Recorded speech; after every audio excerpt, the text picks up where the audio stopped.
এ পর্যায়ে আমরা 24 জুলাই অভ্যুত্থানে শহীদদের স্মরণে সকলে দাঁড়িয়ে 1 মিনিট নীরবতা পালন করব এবং সেই সাথে আমরা আমাদের নিজ নিজ ধর্মমতে তাদের জন্য আমরা দোয়া করব।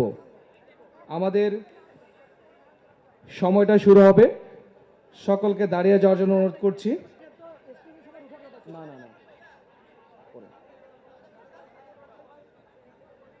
আমাদের সময় শুরু হচ্ছে এখন।